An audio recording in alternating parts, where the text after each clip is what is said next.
All right, I've got 2 o'clock in the East, 1 o'clock in the Central Time Zone. Mindy, if you want to go ahead and smash that record button, get us started. I think it's already recording. I don't remember. Oh, fantastic. Yeah. Oh, I know. I set it to auto record because I thought I was going to be getting on an airplane this afternoon. Yes. But here I am. Recording to the cloud. I see that going. Let's see. I'm going to go another 45 seconds. Good afternoon and welcome to those who are already on the line.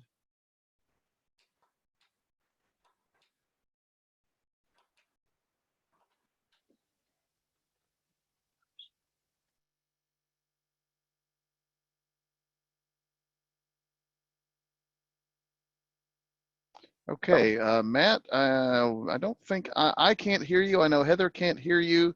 Mindy, can you hear him? No, she's shaking her head no. Oh, I'm so sorry. I've been on mute. Okay. I apologize. You can hear me now? Yes, we can. Oh, that's terrible. Sorry about that. All right. Let's take it from the top. So sorry about that. I just wanted to thank you all at the outset for your interest and commitment to this issue, which obviously impacts, broadly the PR community and industry and communications industry as a whole. But it also affects the industries of our clients as well. And it's something that I know a number of us are struggling with and attempting to identify solutions that can help make a difference in the community. And I also wanted to say at the outset what a great partner the North Carolina chapter has been throughout this. It was actually at an NCPRSA event that the idea for this initiative came to light, and they were the first industry organization to sign on in support of the initiative. So we were thrilled about that.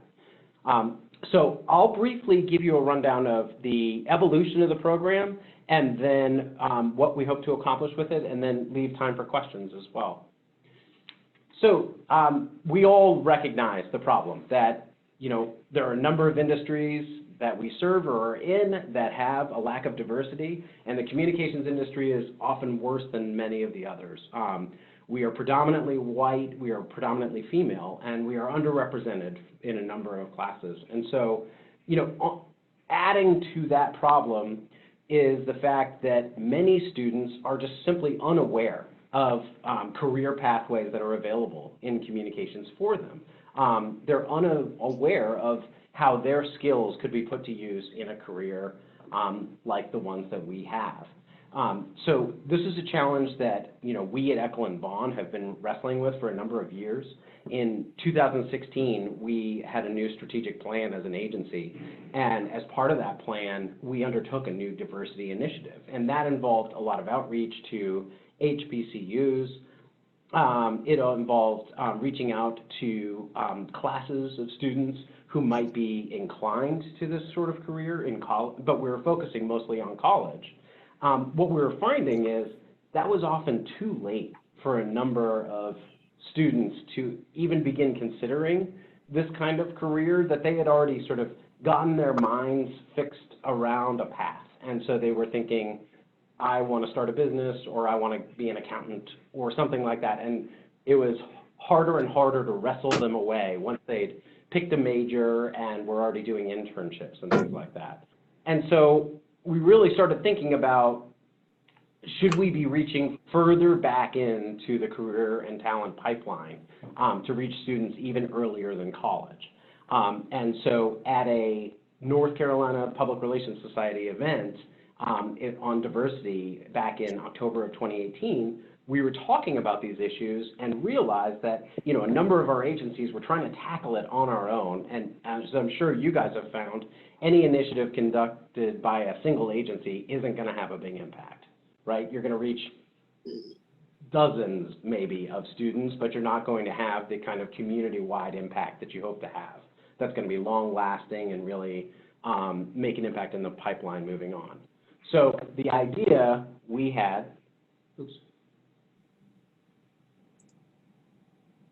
sorry, I'm clicking, but it's not clicking me forward. Try that now.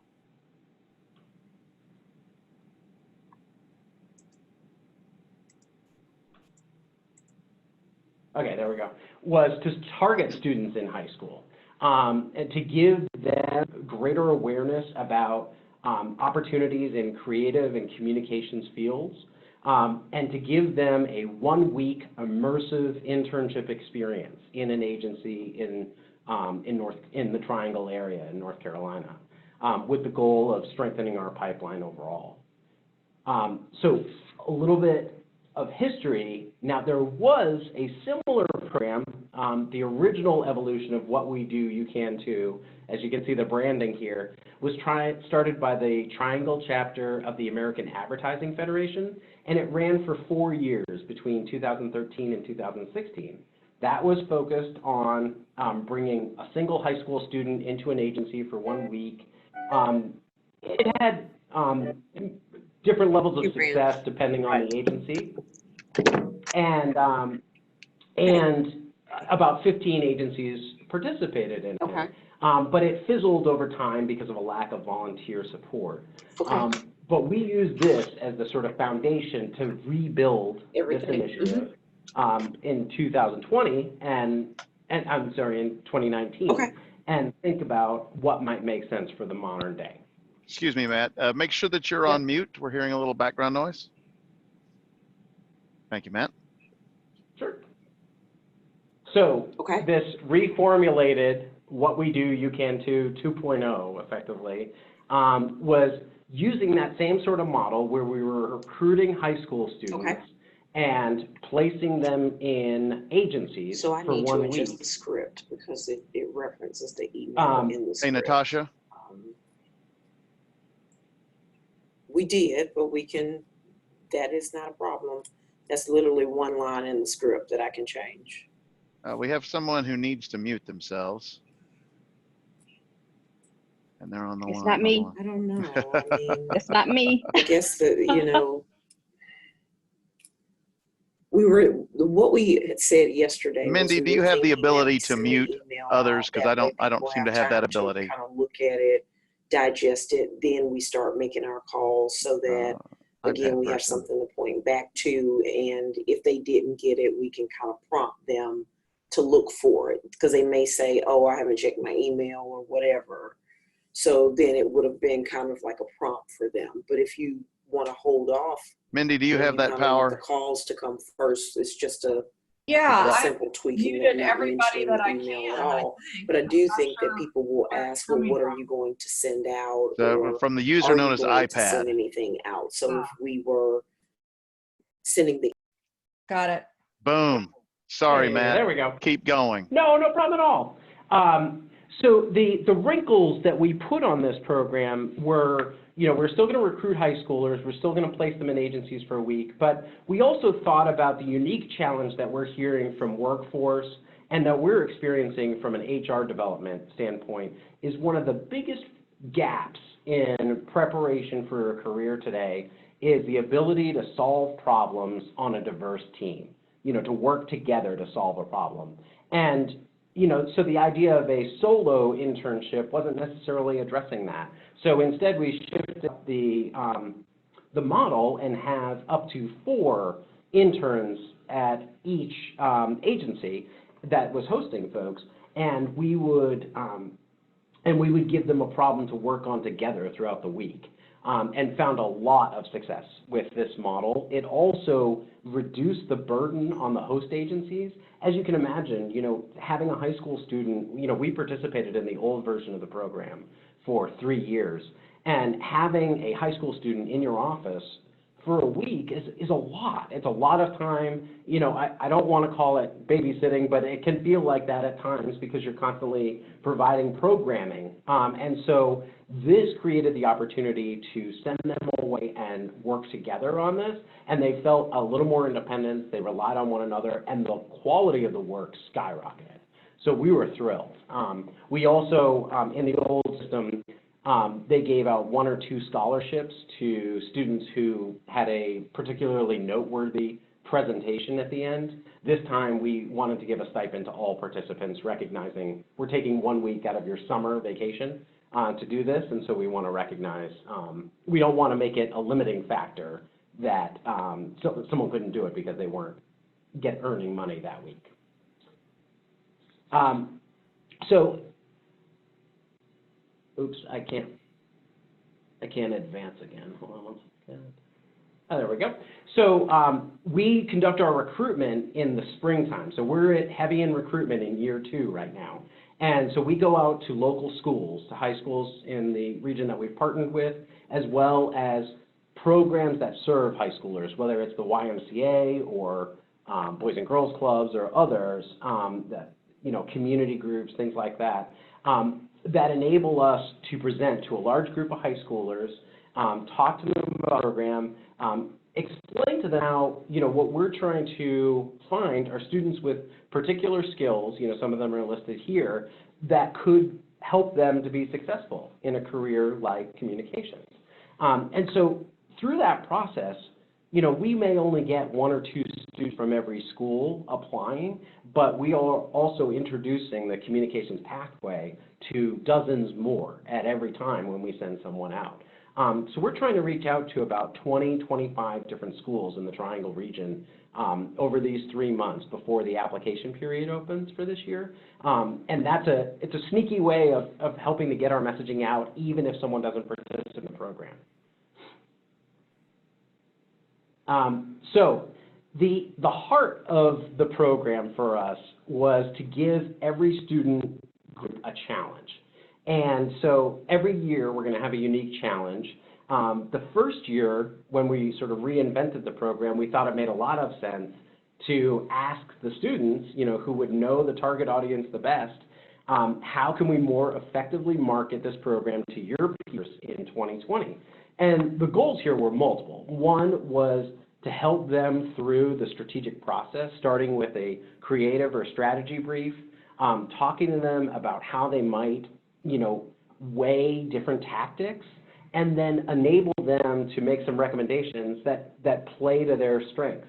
Some of these students had experience producing videos, so we let them go in that direction. Some of the students had done a lot with social media, so they did that. Others had design experience, so they actually created some memes or some posters that they could put in their schools, things like that. So it was great to see students really responding to the challenge together and wrestling with, how do we help educate people just like us about this kind of program.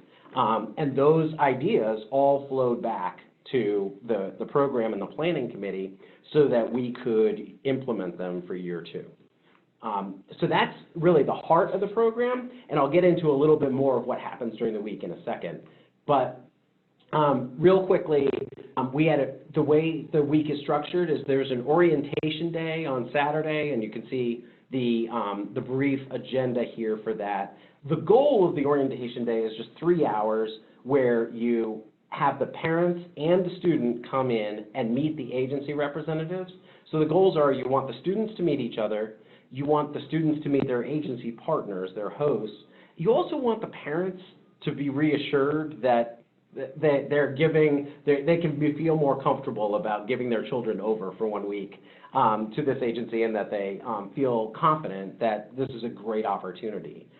It also tried to push them into a strategic mindset, the kind of mindset that would help them succeed at an agency. So we did some exercises, and then we had a former participant in the program who just graduated college talk about her experience and really helping the students to get the most out of it as possible.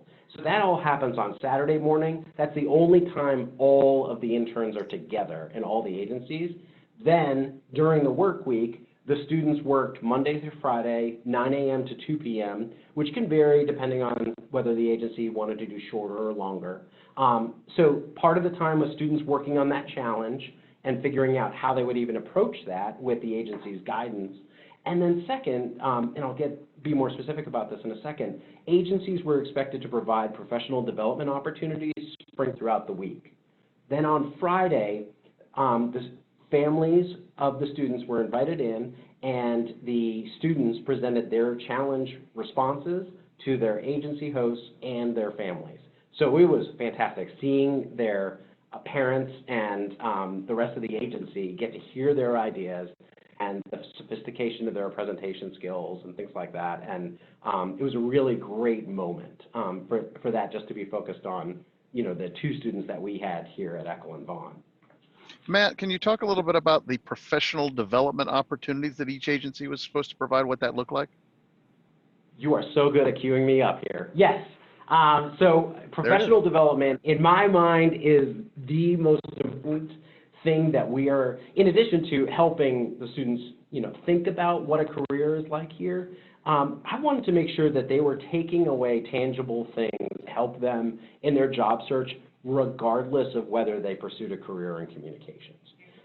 So during the week, we gave them a resume and interview workshop. This is something we do for all our fellows or interns here at Eckel and Bond, so that was easy to replicate for them. And we helped them walk through both of our interns were in high school, so they have very limited resumes, and so we helped them think that through. We also told them about how to use LinkedIn, which is a great differentiator for someone who's in high school and hasn't yet built their profile out on the platform, likely. We talked about the role of the creative or strategy brief. We talked about how our agency approached problem solving. And then we brought in, since we're an agency that's full service strategic communications, but we don't have creatives in-house, we actually brought folks, freelance partners in to talk to the interns a couple of times during the week. So we had a art director come in and talk about his creative process and why he pursued this line of work. We had a web developer come in. We had a social media manager and a video producer all meet with the interns during the week. And that really helped, I think, to demonstrate value to the interns themselves. When we recruit agencies, so right now, in addition to recruiting students, we're trying to recruit agencies. The expectations we have for them are that they need to attend that Saturday orientation, provide the interns with space to work, and sometimes the students don't come with a computer, so you need to provide that to them as well. You need to provide them strategic guidance on the challenge, how to even approach this sort of problem. As I said, you need to provide ongoing professional development. You need to be able to host the families on Friday, typically with a lunch. You give a $100 stipend to each student who participates, and then you report any best practices back to the program. So that's the overview of the program. As I said, we're in year 2 right now. So year 1 was recruitment in early 2019, and then June 2019 was when we executed the first week of this program. We had 7 agencies participating with the support of NCPRSA, the Triangle chapter of AdFed, and Triangle chapter of AMA, all as supporting organizations.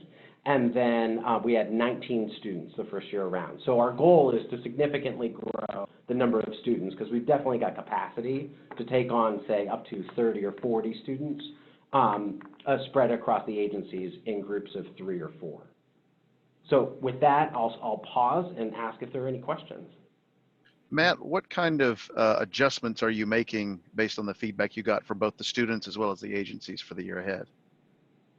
Sure. So there were some expectation setting that I think we could have done a better job at. For instance, the students all showed up on day 1 not knowing whether they were going to be provided with lunch or not. Many expected that lunch would be provided since it was 9 to 2. And so we realized we need to just put it on the agencies to communicate, are you going to provide lunch to the students every day? I think we realized that the students are capable of a lot when they're working in a team. And so I think the challenge in year 2 is going to be a step harder for them to take on. One of the ideas we're thinking about is Raleigh's got a new sort of central park that it's developing. It's just right now just empty land. And so there's all these opportunities to engage the community and make sure it's serving all of the audiences of the city. So that might be something that they can tackle. How do you communicate this? How do you engage community members in that process?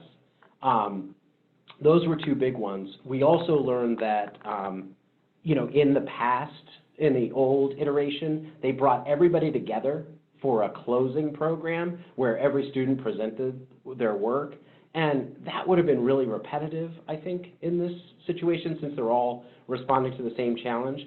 It also would have felt less special I loved the moment when you can look over and see the two students' parents, observing them and watching them with pride, that my students have this level of understanding of a really complicated topic, and that they're really thinking strategically and producing great work on behalf of an agency.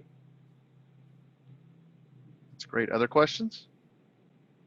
Hi, this is Cassandra Mitchell. I'm I'm a professor at Shaw University, but I'm a newly appointed board member, and I guess I'm the diversity and inclusion chair of the committee for our chapter, the North Carolina chapter. So I'm happy to be on this call today and happy to be working with Matt. And thanks for the shout out. Of course, Sandy, you guys have been such great partners throughout. Yeah, this is a great initiative, and I'm happy that we as a chapter are supporting this and standing behind you. We're providing some funds again this year for the orientation, and I'm collecting swag bags and items as we speak to have things for the students for that orientation session. So I'm happy and excited. I wanted to ask you though, because I believe that inclusion is an ongoing process. And just wondering about membership, did you have any individuals who graduated and were replaced or placed in employment positions through this pipeline? And are they becoming members as a result? Just curious. Yes, so we have one amazing story. I'm not sure if there are others out there, but we had one of our partner agencies had been helping us with designing decks like you see today. And he just got too busy with work. Their agency has been downsizing, so he didn't have the bandwidth to take it on. And so one of the employees of APCO, which has a local office in Raleigh, came up, and her name's Nicole. She came up to me after the most recent NCPRSA diversity event and asked to be involved and said she had design experience. So I asked her if she'd be willing to take on the project of redesigning this deck for outreach in 2020, and she gladly accepted. But when I described the program, she said, I think I've done this. And in fact, she was the first winner of one of the scholarships as a result of the program, and now she's working at APCO and she's on our planning committee. So that just felt like that was meant to be and meant to come back together. Obviously there's a lead time here because these students are still in high school, and so it'll be 4, 5, 6 years before they would be eligible to take a real job in an agency. So it's pretty exciting to see someone from the earliest days of this program become a part of the leadership team now. Yeah, and I think that's perfect. That's exactly what I was trying to figure out, how we can maybe track our progress with this, because I'm sure that it'll be more success stories just like hers. So that's excellent. Yeah. Other questions for Matt or Cassandra?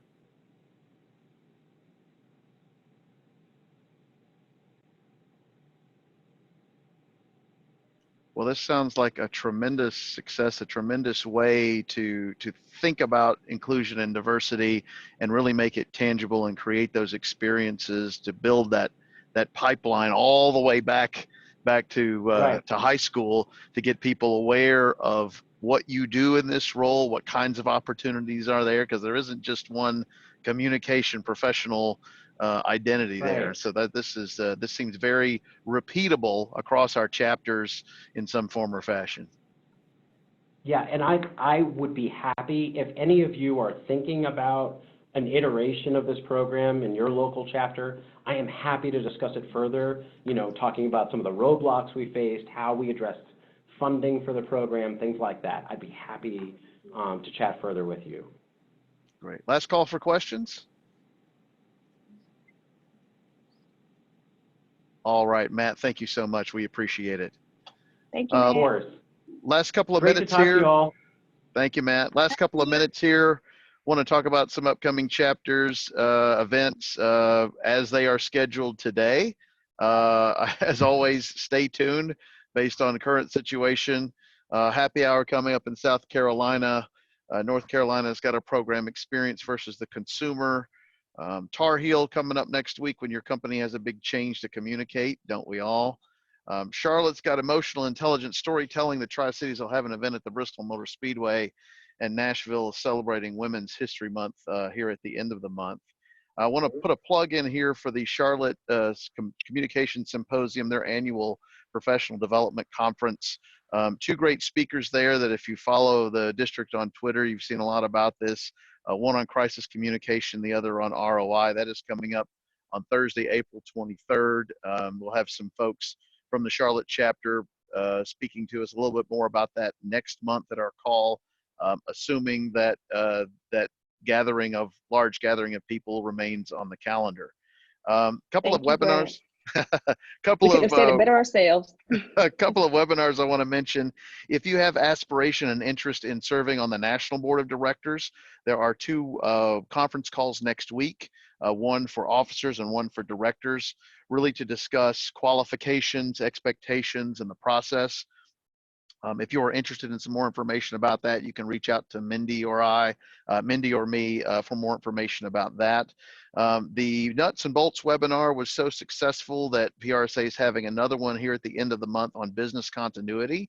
So making sure that all your ducks in a row in terms of financial bookkeeping, document storage, anything and everything to approach your chapter like a business. That's coming up at the end of the month. I think Michael sent out a reminder email about that earlier today. So I encourage you to register or get your appropriate members of your board to register for that. And then the second of the Assembly Delegate webinars is coming up at the end of April. The one a couple of weeks ago I thought was very good, a good dialogue between leadership and understanding the way PR professionals' lives and their occupations are changing. This next one will focus on new professionals and what skills are most relevant, what experiences, what value is most important to those new professionals coming along, so that PRSA can continue to provide value as those professionals grow up in their roles. The call for entries deadline for ICOM is this Sunday. So if you have a burning idea, a great pitch, now's your chance to get it in. Certainly registration continues for that October event.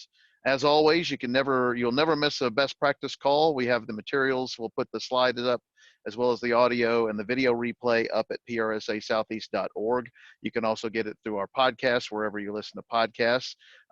I got a member survey earlier yesterday, really with some insight on industry and needs. I know there was one planned, so others may have gotten that, but want to flag that to keep an eye on that if you've not gotten it already. And still working on a topic for next month's best practice call, but that'll be coming up on April 8th at 2 p.m. Eastern, 1 p.m. Central. I've tried to keep these to 30 minutes to be respectful of your time. I certainly appreciate it. We certainly appreciate Matt being able here for the call. And with that, I will call us to a close. Thank you all. Be safe, and we will talk to you next month. Thanks, Brad. Thanks, everybody. Thank you.